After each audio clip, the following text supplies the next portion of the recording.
Ever hear that tiny voice in your head whisper, "You're just not good at this"? Maybe it's when you're trying to parallel park, bake bread that doesn't resemble a brick, or attempt yoga and realize that touching your knees is a stretch. Well, my friend, it is time to tell that voice to sit down. That's the fixed mindset talking, a mindset that says our abilities are set in stone, chiseled like a statue that screams, "This is all I've got." Spoiler alert, it's wrong. Welcome back to Savvy Psychologist. I'm your host, Dr. Monica Johnson. Every week on this show, I'll help you face life's challenges with evidence-based approaches, a sympathetic ear, and zero judgment. Welcome to the world of growth mindset, where mistakes become opportunities and failure is just the first cousin of progress. Carol Dweck, a psychologist, coined the terms fixed mindset and growth mindset.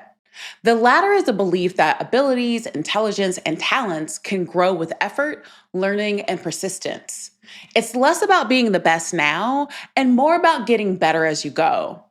This mindset leads to more success than a fixed one, and I'm going to give some practical tips on how to adopt it. Number one is to embrace the yet. Fixed mindset says, "I can't do this." Growth mindset replies, "You can't do this yet." Adding yet is like adding sprinkles to a cupcake. It transforms everything. Suddenly, the impossibility is temporary.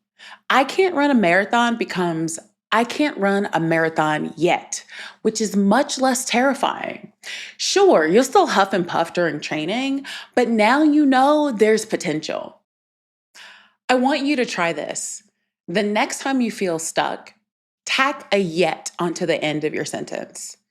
Even if it feels cheesy, it shifts your brain from defeat to determination. I can't stop binge watching cat videos becomes I can't stop binge watching cat videos yet. Progress is progress. Number two is to fail forward. In the growth mindset world, failure isn't the villain. It's the awkward hero in disguise.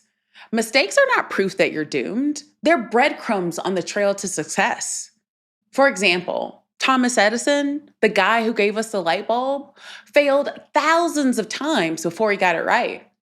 His response? "I haven't failed. I've just found 10,000 ways that won't work." That's some serious growth mindset energy right there. So I want you to try this. Reframe your failures as experiments. Didn't get the job? Think, okay, data collected. I need to tweak my approach. Burn the lasagna? Great. You're learning about oven settings and the fine line between crispy and charcoal. Number three is that effort is your superpower. Somewhere along the way, society decided effort was uncool. Growth mindset says otherwise. Putting in the effort is where the magic happens. It's like a workout for your brain. It might not feel great in the moment, but the results are worth it. For example, do you remember learning to ride a bike?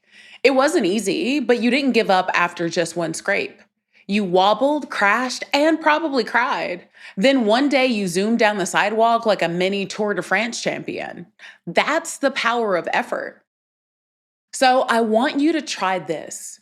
Celebrate your effort, not just the outcome.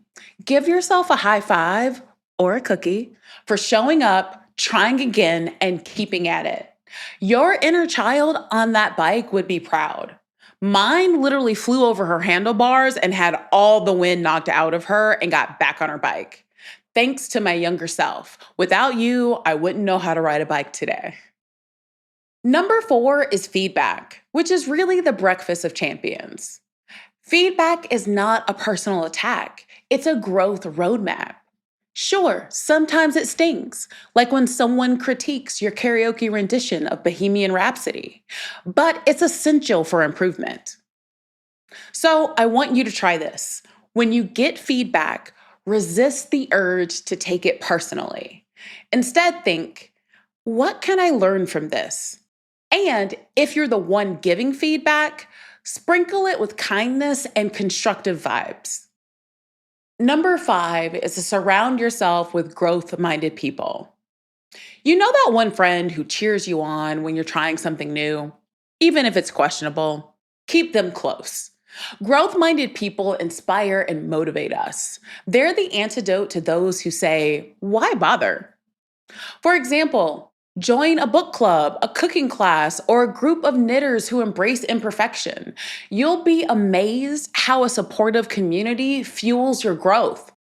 Growth mindset isn't about becoming perfect. It's about becoming better. It's about laughing at your missteps, celebrating your small wins, and trusting that every stumble gets you closer to where you want to be. So the next time life hands you a metaphorical banana peel, don't let a mixed mindset trip you up. Instead, channel your inner Edison, add a yet, and get back to experimenting. Who knows? Your next mistake might just be a stepping stone to something extraordinary. Now go out there and embrace failure. You've got this. How are you going to allow yourself to grow this year? I really want to know. You can contact me via Instagram at KindMindPsych or via my email at psychologist@quickanddirtytips.com. The Savvy Psychologist is a Quick and Dirty Tips podcast. It's audio engineered by Steve Rickyberg, with script editing by Brandon Getchis. Our podcast and advertising operations specialist is Morgan Christensen. Our digital operations specialist is Holly Hutchings. And our marketing and publicity associate is Davina Tomlin. Nathaniel Hoops is our marketing contractor. Follow Savvy Psychologist on Apple Podcasts, Spotify, or wherever you listen to podcasts. That's all for this episode of Savvy Psychologist. Thanks for listening, and I'll see you next week.